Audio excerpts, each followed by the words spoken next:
వందన, వాసు కలిసి వాళ్ళ నాన్న దగ్గరికి వెళ్లారు. వందన, ఎలాగున్నావమ్మా? అయినా నీకిక్కడేం పని? నీకన్నీ వివరంగా చెప్తాను. మనమొక దగ్గరికి వెళ్ళాలి. నాతో వస్తావా? తండ్రికి ఏమీ అర్థం కాకపోయినా ఎదురు ప్రశ్నలు వేయకుండా వందనతో పాటు వెళ్తున్నాడు. అలా కొంత దూరం వెళ్లిన తర్వాత వందన లాయర్ దగ్గరికి వెళ్ళింది. వందన, వచ్చావా? నిన్న మనం మాట్లాడుకున్నట్టుగా అన్ని పేపర్స్ రెడీ చేసుంచారు. ఈ పేపర్స్ నీ భర్తకి పంపించే ముందు మళ్ళొకసారి ఆలోచించుకో వందన. ఇప్పుడు ఆలోచించడానికి ఏమీ లేదు సార్. అన్నీ ఆలోచించుకున్న తర్వాతే మీ దగ్గరకొచ్చాను. మీరు ఆ పేపర్స్ శ్రీను వాళ్ళ ఇంటికి పంపించండి. ఏంటి? విడాకుల? వందన, విడాకులు తీసుకోవడం ఏంటి? దీనికి నేను ఒప్పుకోను. సార్, దానికి బుర్ర పనిచేయట్లేదు. ఆ కాగితాలు మీరెక్కడికి పంపించొద్దు. ఏంటి వందన, ఇంత పెద్ద విషయం మీ నాన్నకు చెప్పకుండానే చేస్తున్నావా? సార్, మీకు తెలియనిదా? మేజరైన అమ్మాయి తన సొంత నిర్ణయాలు తీసుకోవచ్చు కదా. అయినా తల్లిదండ్రులు అన్నీ చెప్పే చేస్తున్నారా? పిల్లలకి చెప్పే విడిపోతున్నారా? పిల్లలన్నీ తల్లిదండ్రులకి చెప్పి చేయడానికి ఎవరి సొంత నిర్ణయాలు వాళ్లవే కదా సార్. మీరా డివోర్స్ నోటీస్ పంపించండి. నేను మళ్ళీ ఎప్పుడు కలవాలి సార్ మిమ్మల్ని? ఒక వారం రోజుల్లో కలువమ్మా, సరిపోతుంది. ముగ్గురూ కలిసి లాయర్ ఆఫీస్ నుంచి బయటకొచ్చారు. వందన, ఆగు. అక్కడ వేరే వ్యక్తి ముందు అనవసరంగా మాట్లాడడం ఎందుకని మాట్లాడలేదు. కానీ నువ్వేం చేస్తున్నావో నీకు కాస్తైనా అర్థమవుతుందా? విడాకుల దాకా వచ్చిన విషయం నీకింట్లో చెప్పాలనిపించలేదా? ఎవరికి చెప్పాలి నాన్నా? ఎలా చెప్పాలి? పెళ్లైన తర్వాత ఆ ఇంట్లో పడేశారు నన్ను. చుట్టం చూపుగా చూడ్డానికైనా రావాలనిపించలేదా మీకు? రావటానికి వీలు కాలేదు సరే, కనీసం ఒక ఫోనైనా చేయాలనిపించలేదా? ఎలా ఉన్నానో తెలుసుకోవాలనిపించలేదా? అమ్మాయి అత్తారింటికి వెళ్ళిపోతే చేతులు దులిపేసుకుంటారా? అయినా మీకు నా గురించి ఆలోచించేంత టైం ఎక్కడుందిలే. అమ్మతో గొడవ పడ్డానికే మీ టైమంతా సరిపోతుంది. అమ్మ నువ్వు విడిపోయి దూరంగా చాలా సంతోషంగా ఉన్నట్టున్నారు కదా నాన్నా. అమ్మతో గొడవలు పడినన్ని రోజులు గొడవల్లో నేను గుర్తురాలేదు. విడిపోయిన తర్వాత సంతోషంలో గుర్తురాలేదు.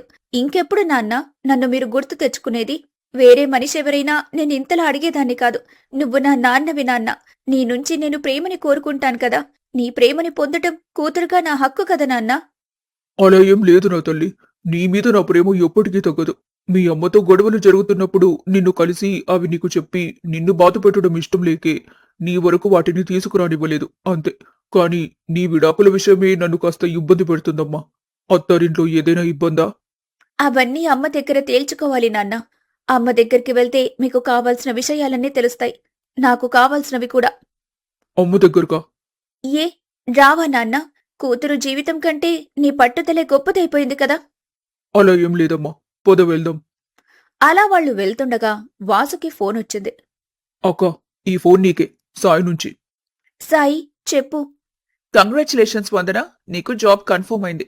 రేపటి నుంచి ఆఫీస్కి రమ్మని చెప్పారు. చాలా థ్యాంక్స్ సాయి.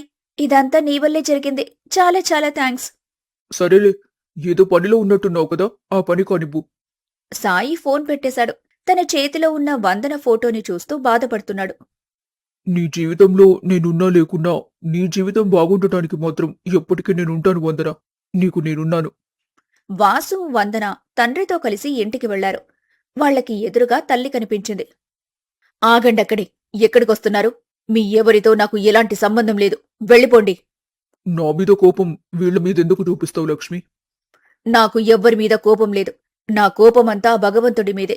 అత్తారింటికి వెళ్లి మొగుడు పక్కనే ఉండగా వేరేవాడితో తిరిగే కూతుర్నిచ్చాడు. తాగి తందనాలాడుతూ నలుగురిలో పరువు తీసే కొడుకునిచ్చాడు. ఏ బాధ్యత లేకుండా బిజినెస్ల పేరుతో ఉన్నదంతా గుల్లచేసి కుటుంబాన్ని రోడ్డున పడేసే భర్తనిచ్చాడు. అన్నీ ఇలా ఇచ్చిన దేవుడి మీద కోపం కాక ఇంకేమొస్తుంది? మీకెవ్వరికీ నా విషయంలో జోక్యం చేసుకోవాల్సిన అవసరం లేదు. నా చావేదో నేను చస్తాను. మీరిక్కడ్నుంచి వెళ్తే మంచిది. నీ ఆవేదనలో తప్పులేదు లక్ష్మి. దీనంతటికీ కారణం నేనే. తప్పంతా నాది. ఇన్ని రోజులు వ్యాపారాలని ఇంకేదో అని నిలకడగా ఒక్క పని కూడా చేయకుండా నువ్వు కష్టపడి కూలోనాలు చేసి తీసుకొచ్చిన డబ్బుల్ని నేనింటి బాధ్యతలకు కూడా మర్చిపోయి నాశనం చేశాను. అది నా తప్పే. ఇక నుంచి ఆ తప్పు జరగదు. ఎందుకంటే ఇంటి పరిస్థితి ఇలా అయ్యాక కూడా నేను బాధ్యత మరిచి నడుచుకుంటే నేను మనిషినని చెప్పుకోవడం కూడా దండగే. నేనిలా మారటానికి కారణం కూడా నువ్వే. నా కోసం కాదు, మన పిల్లల కోసం నన్ను క్షమించు.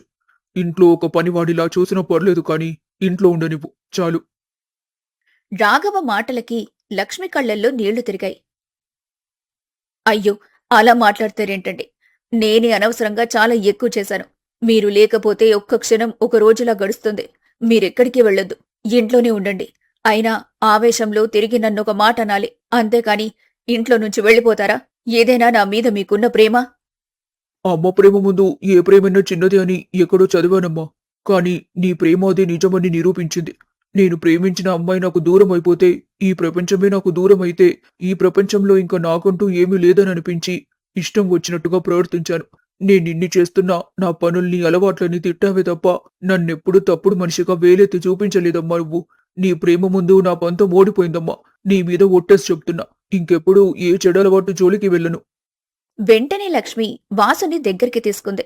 వందన కూడా దగ్గరికి వస్తుండగా, ఏవండి, ఆ అమ్మాయిని నా కళ్ళెదురుగా ఎక్కడికైనా వెళ్ళమని చెప్తారా? లేదా ఆ అమ్మాయి ఇక్కడే ఉండాలనుకుంటే నేనే ఇక్కడి నుంచి వెళ్ళిపోతాను. అది కాదమ్మా, నేను చెప్పేది ఒక్కసారి వినడానికి ప్రయత్నించు. అసలేం జరిగిందో నీకే తెలుస్తుంది. ఏం తెలియాలి నాకు? నువ్వెవరితో తిరిగావు, ఎక్కడెక్కడ తిరిగావని తెలియాలా? ఇలా ఇంట్లో ఒకడితో బయట ఇంకొకడితో తిరిగేవాళ్ళని ఏమంటారో తెలుసా? ఛీ, పోవే, పో నా ఇంట్లోంచి. నీ మొహం కూడా నాకింకోసారి చూపించకు. అమ్మా, అక్క చెప్పేది ఒక్కసారి వినొచ్చు కదా. విన్న తర్వాత కూడా నీకింతే కోపం ఉంటే నీ ఇష్టమమ్మా. ఎవరెన్ని చెప్పినా దాని మీద నా కోపం తగ్గదు. అదిక్కడ ఇంకొక్క క్షణమున్నా నేనింట్లో నుంచి వెళ్ళిపోతాను. వద్దమ్మా, నేనే వెళ్తాను. నాన్న, అమ్మ జాగ్రత్త అని చెప్పి వందన అక్కడ్నుంచి వెళ్ళిపోయింది. వందన వెళ్లి సాయిని కలిసింది. ఇద్దరూ కలిసి సాయి చూసుంచిన హాస్టల్కి వెళ్లారు. చాలా థ్యాంక్స్ సాయి. ఇక నేను లోపలికి వెళ్తాను. రేపు ఆఫీస్కి వెళ్ళాలి కదా. దాంట్లో ఫస్ట్ డే కదా, కాస్త టెన్షన్ ఉంది. నువ్వు టెన్షన్ పడే పనేం లేదు. పొద్దున్న డ్రాప్ చేయడానికి నన్ను రమ్మంటావా? వద్దులే సాయి, అనవసరంగా నీకెందుకు శ్రమ. సరే, ఇక వెళ్ళు. బాయ్. Okay, bye. వందన చకచక తన గదిలోకి వెళ్లిన తర్వాత అప్పటి వరకు ఎలాగోలా ఆపుకోగలిగిన దుఃఖాన్ని ఇక మీదట ఆపుకోలేకపోయింది. పిచ్చి పట్టిన దానిలా ఏడుస్తూ ఉంది వందన. అమ్మా, ఎందుకమ్మా అలా మాట్లాడుతున్నావు? నేనేం తప్పు చేయలేదమ్మా. నేను నీ కూతున్నమ్మా. ఎందుకు తప్పు చేస్తాను? నేను తప్పు చేయలేదమ్మా. ప్లీజ్ అమ్మా, నన్ను నీ దగ్గరికి రానివ్వు. నా బాధంతా నీతో చెప్పుకోవాలనుంది. నీ ఒళ్ళో పడుకుని ఇన్ని రోజుల అలసట తీర్చుకోవాలని ఉంది. నేనీ పరిస్థితులతో చాలా అలసిపోయానమ్మా. ఇక నా వల్ల కావట్లేదు. ఒక్కసారి నన్ను దగ్గరికి తీసుకుంటే మళ్ళీ కొత్త శక్తితో ఇంకెన్ని కష్టాలైనా ఎదుర్కొంటానమ్మా. ఇలా నీకు చెప్పాలనుందమ్మా. కాని నువ్వు నన్ను చూడ్డానికి, మాట్లాడటానికి కూడా ఇష్టపడటం లేదు. నీకు ఇష్టం లేదని తెలిసి కూడా నేనెలా అమ్మా నీతో మాట్లాడాలి? అందరూ కొలిచే దైవానికి కూడా అమ్మే దైవం.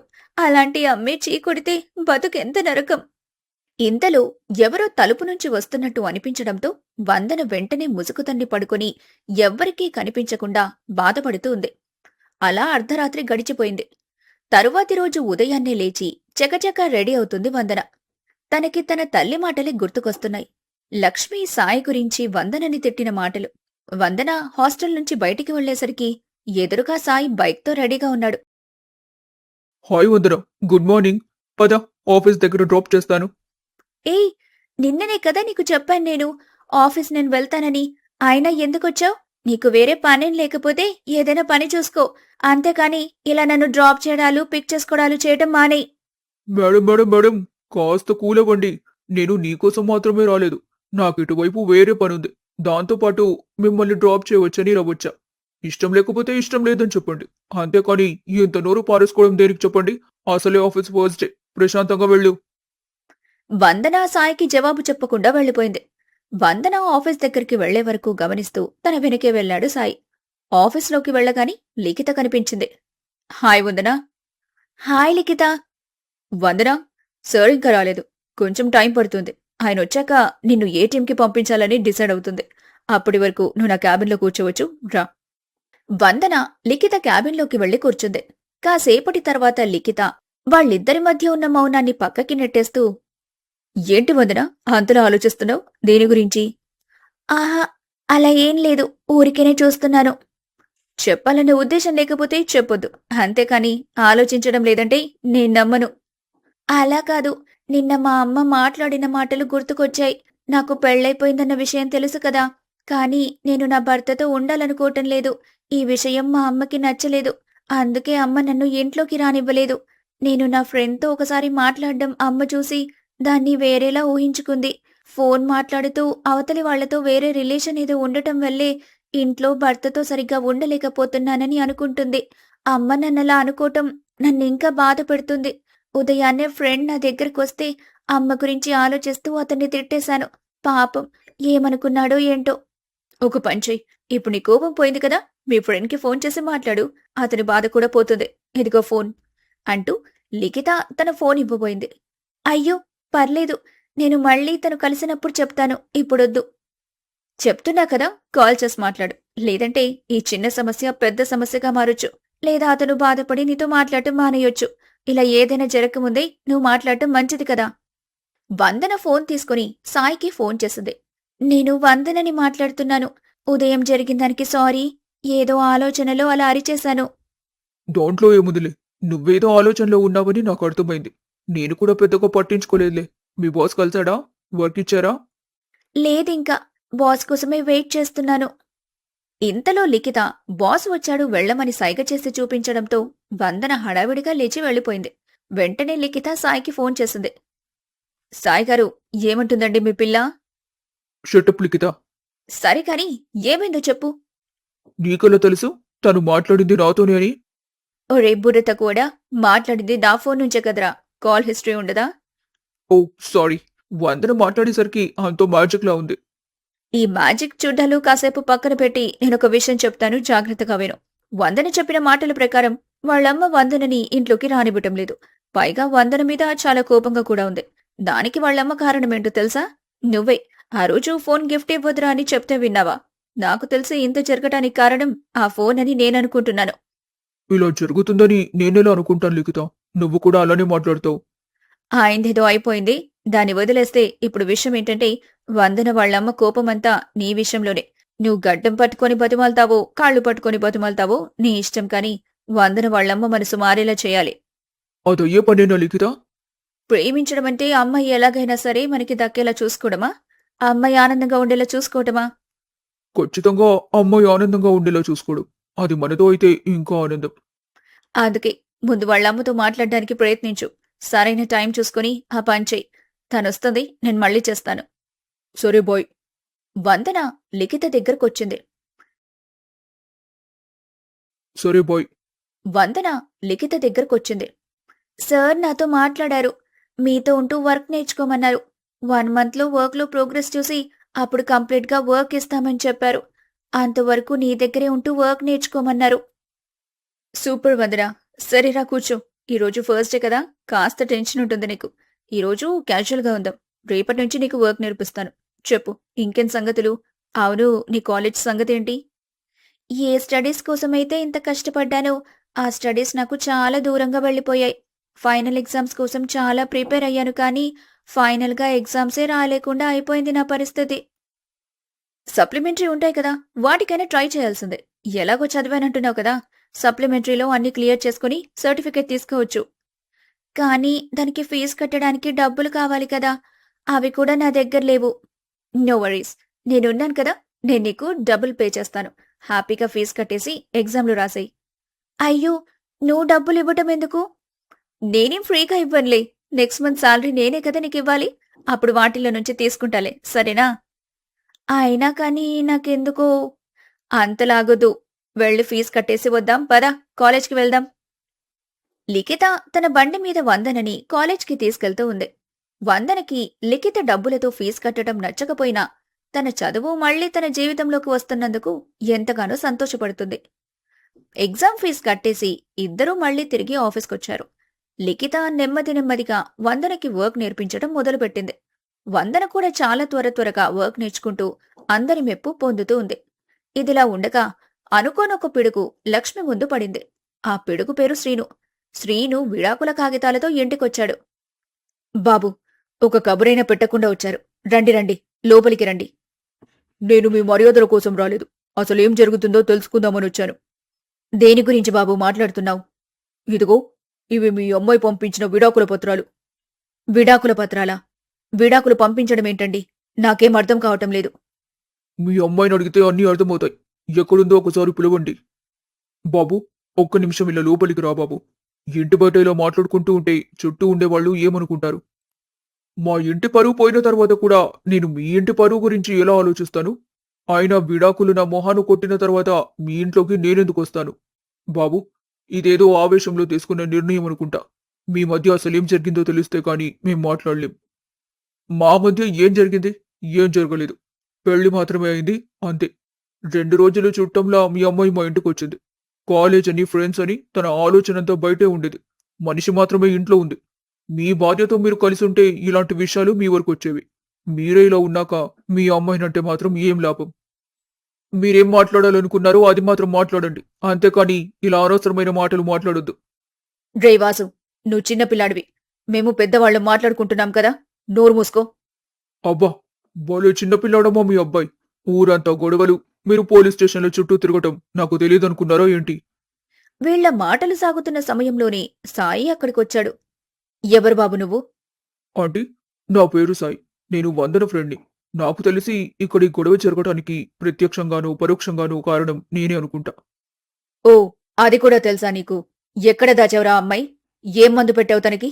ఎప్పుడు చూసినా నీ గురించే ఆలోచిస్తూ కట్టుకున్న మొగుడితో కూడా విడాకులు తీసుకోవడానికి సిద్ధపడింది. ఆంటీ, తను నాకు కాలేజ్‌లో మంచి ఫ్రెండ్. ఆ చనువు కొద్దీ తనతో నేను మాట్లాడాను. తనతో నేను మాట్లాడేది తనకి ఫోన్ గిఫ్ట్ ఇచ్చిన విషయంలో అబద్ధమేం లేదు. కానీ తనకి నేను ఏదో చేయాలనో, లేదా తన భర్తకి తనని దూరం చేయాలన్న ఉద్దేశం నాకెప్పుడూ లేదు. తానెక్కడున్నా సంతోషంగా ఉండాలన్నదే నా ఉద్దేశం. నేను తనతో మాట్లాడటం వల్లే ఈ ప్రాబ్లమ్ వచ్చింది. దాన్ని ఎలా సరిదిద్దాలో కూడా నాకు తెలీదు. నేను తనతో మాట్లాడటం మీకిష్టం లేకపోతే తనతో జీవితకాలం నేనెప్పుడు మాట్లాడను. నేను చేసిన తప్పుకు క్షమాపణలు ఎలా అడగాలో కూడా నాకు తెలియటం లేదు. నన్ను క్షమించండి ఆంటీ. అని లక్ష్మి కాళ్ల మీద పడిపోయాడు. తరువాత శ్రీను కాళ్ళు పట్టుకుని, సార్, మీకు కోపం రావటం తప్పేం కాదు. కానీ ఆ కోపానికి కారణం నేను. మీరేదైనా చేయాలనుకుంటే నన్నేమైనా చేయండి. అంతేకాని మీ కోపం తన మీద కానీ, తన కుటుంబం మీద కానీ చూపించొద్దు. తనతో ఒక్క నిమిషం ప్రశాంతంగా మాట్లాడితే మాట వింటుంది సార్. ఒక్కసారి తనతో మాట్లాడి చూడండి. రేయ్! వాళ్ళింట్లో వాళ్ళు మూసుకొని కూర్చున్నారు. నువ్వెవడివిరా నాకు చెప్పడానికి? అని కాలితో ఒక్క తన్ను తన్నాడు శ్రీను. అది నాకు ఎన్ని రకాలుగా ఇబ్బంది పెట్టిందో నాకు మాత్రమే తెలుసు. దాన్ని కంతకంతకు ఇబ్బంది పెట్టకుండా నేనెలా వదిలిపెడతాను? ఎవరికైనా కోరుకున్న పని జరగకపోవడమే బాధాకరమైన విషయం. అందుకే అది కోరుకున్న విడాకులు ఇవ్వకుండా దాన్ని ఇంతకింతకు టార్చర్ పెట్టకపోతే నా పేరు శ్రీనే కాదు. సాయి మళ్ళీ శ్రీను కాళ్ళు పట్టుకుంటాడు. సార్, అలాంటి నిర్ణయాలు తీసుకోవద్దు సార్. తనని ఇబ్బంది పెట్టకండి సార్. మంచి అమ్మాయి సార్. తప్పు నాది సార్. నాకెలాంటి శిక్ష వేసినా నేను భరిస్తాను సార్. ప్లీజ్. ఒక ఆడపిల్ల కోసం ఇంతలా తపన పడుతున్నావంటే అది నీకేదో మర్చిపోలేని అనుభవాలనే ఇచ్చుంటుందే. ఓహో! నాతో పడక గదిలో దూరంగా పడుకోవడానికి కారణం నువ్వన్నమాట. అదా అసలు సంగతి. రేయ్! నీతి తప్పిన కుక్క. నోటికొచ్చిందల్లా మాట్లాడడానికి నా కూతురు నీలాంటిదనుకుంటున్నావా? ఎంత ఆలోచిస్తే కానీ అదొక నిర్ణయానికి రాదు. నీతో దూరంగా ఉండడానికైనా, ఇప్పుడు నీకు విడాకులు ఇవ్వడానికైనా దానికి బలమైన కారణం ఉండే ఉంటుంది. నువ్వేం చేసినా నీకు విడాకులు ఇవ్వడం ఖాయం. మూసుకొని సంతకం పెడితే నీకే మంచిది. లేదంటే ఆపేసావే? చెప్పు. లేదంటే నేను ఈ కాగితాల మీద సంతకం పెట్టను. ఏం చేసుకుంటారో చేసుకోండి. పైగా నన్ను మా అమ్మని బెదిరించి మా ఇంట్లో డబ్బులు, బంగారం అంతా పట్టుకుపోయి నాటకాలు ఆడుతున్నారని నేనే పోలీసులకి కంప్లైంట్ చేస్తాను. వాళ్ల కళ్ల ముందే విడాకుల కాగితాన్ని చింపిపడేశాడు శ్రీను. విడాకుల కాగితమే లేనప్పుడు విడాకులు ఎలా వస్తాయో నేను చూస్తాను. శ్రీను అలా మాట్లాడుతూ ఉంటే సాయితో మాట్లాడ్డానికి వందన ఫోన్ చేసింది. సాయి, నేను వందన. చెప్పు వందన. అర్జెంట్గా మాట్లాడాలా? లేదంటే నేను మళ్ళీ కాల్ చేయనా? ఏరా, అంతలోపే ఫోన్ చేస్తుందా నీ ప్రియురాలు? చెప్పు నీ ప్రియురాలికి దాని మొగుడు విడాకులు ఇవ్వనంటున్నాడని. ఆ మాటలు వందనకి వినిపించాయి. సాయి, నువ్వెక్కడున్నావ్? ఏం జరుగుతోందక్కడ? సాయి, అడుగుతున్నాను కదా, మాట్లాడు. అంటే అది అది వందన, ఇక్కడేం లేదులే. నేను చూసుకుంటాను కదా. ఏం లేదంటావేంటి? నేను చెప్తాను వందన. వాడు మీ ఇంటి దగ్గరున్నాడు. నేను వెంటనే ఇంటికెళ్ళాలి. కాసేపటి ప్రయాణం తర్వాత ఇంటికి చేరుకున్నారు. వచ్చావమ్మా సూత్రధారి. రా, నీకోసమే ఎదురు చూస్తున్నా. నువ్వింట్లో నుంచి వెళ్ళి విడాకులు పంపించినంత మాత్రాన నేనెలా ఇస్తాననుకున్నా? శ్రీను గారు, మీ మీద నాకు ఎటువంటి కోపం లేదు.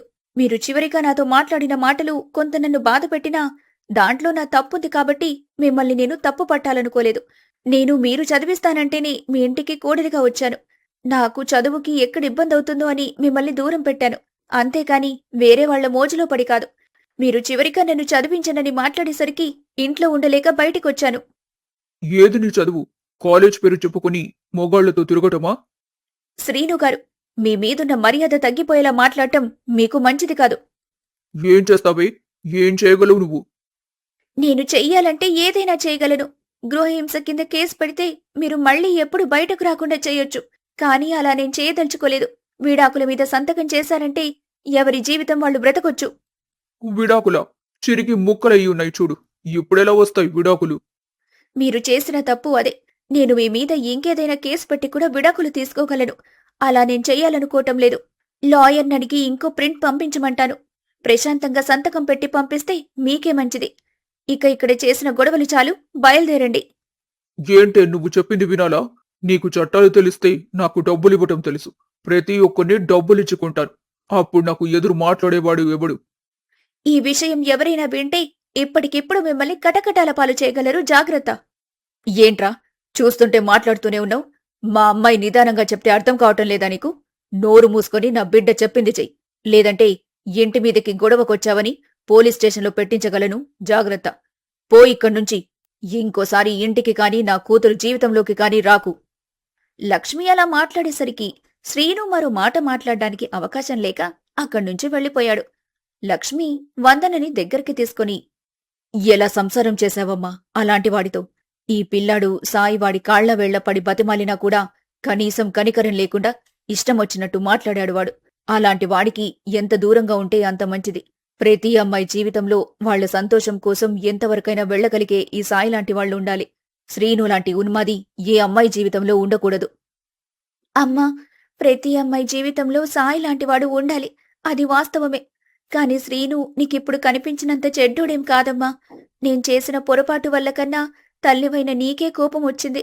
అలాంటిది వారం నెల ముందు మాత్రమే తెలిసిన నా మీద తనకి కోపం రావటంలో తప్పేముందమ్మా? ఇప్పటికి చెప్తున్నా, శ్రీను ఎలాంటి పొరపాటు చేయలేదు. నేను ఏ తప్పు చేయలేదు. కాని శ్రీనుకి నాకు భార్యాభర్తలుగా కుదరట్లేదు, అంతే. అందుకే నేనతన్నుంచి విడిపోవాలనుకుంటున్నాను. నిన్ను కోపంలో మొన్న నోటికొచ్చినట్టు తిట్టాను. నన్ను క్షమించు తల్లి. ఇక నువ్వు ఎక్కడికి వెళ్లాల్సిన అవసరం లేదు. మన ఇంట్లోనే అందరం కలిసుందాం. ఒక మంచి అబ్బాయిని చూసి పెళ్లి చేస్తాం. లేదమ్మా, నా కాళ్ల మీద నేను నిలబడాలనుకుంటున్నాను. నా కలల్ని, ఆశయాల్ని గౌరవించేవారు దొరికినప్పుడు నేనే పెళ్లి చేసుకుంటాను. అప్పటి వరకు అలాంటివాడు లేడనుకుంటూ నా పని నేను చేసుకుంటూ ఉంటాను. కనీసం ఇంటి దగ్గరైనా ఉండొచ్చు కదా. నాకంటూ ఒక ఉద్యోగం ఉందమ్మా. మన మనసుని బాధ పెట్టిన విషయాలకి మనం కొంచెం దూరంగా ఉంటేనే వాటిని కాస్త తొందరగా మర్చిపోగలం. అందుకే నేను దూరంగా ఉండాలనుకుంటున్నాను.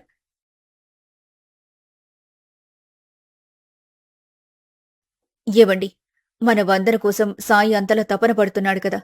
మన అమ్మాయికి అతనే సరైన జోడేమో కదా. పిచ్చిదానా, ఆ దేవుడు వాళ్ళిద్దరినీ కలపాలనుకుంటే ముందు వాళ్ళనే కలిపేవాడు కదా. ఇంత తంతెందుకు నడిపేవాడు? ఆయన రాత నువ్వన్నట్టే ఉంటే అదే జరుగుతుందేమో. అంతా ఈశ్వరేచ్ఛ. నా మనసు అసలేం బాగోలేదు. ఇది సర్దుకోవడానికి కొంత సమయం పడుతుంది. ఈ సమయంలో నేను అమ్మ వాళ్ల దగ్గరుండి వాళ్ళని బాధ పెట్టడం నాకిష్టం లేదు. అందుకే ఈ నిర్ణయం తీసుకున్నా. ఇది వాళ్ళకి తప్పనిపించినా వాళ్ళని బాధ పెట్టి వాళ్ల ముందు సంతోషంగా ఉండటం నాకిష్టం లేదు. నేనిక్కడ సంతోషంగా ఉన్నానని అనుకుంటూ వాళ్ళ ఆనందంగా ఉంటే నాకంతే చాలు. ఇదండి ఇప్పటి వరకు నా జీవితంలో జరిగిన కథ. అన్నట్టు చెప్పడం మర్చిపోయాను. ఇంతకీ మన వాళ్ళందరూ ఏం చేస్తున్నారనే కదా మీ ప్రశ్న. చెప్తాను, అందరి గురించి చెప్తాను. ఇదిగో మా తమ్ముడు చెడు అలవాట్లన్నిటినీ దూరంగా పెట్టేసి చేతనైన పని చేసుకుంటూ ఉన్నాడు. నేను ఇదిగో ఇదే కంపెనీలో మంచి రోల్లో ఉన్నాను. మేమిద్దరం చెరో పని చేసుకుంటూ ఉండటంతో మా అమ్మ నాన్న కూడా సంతోషంగానే ఉన్నారు.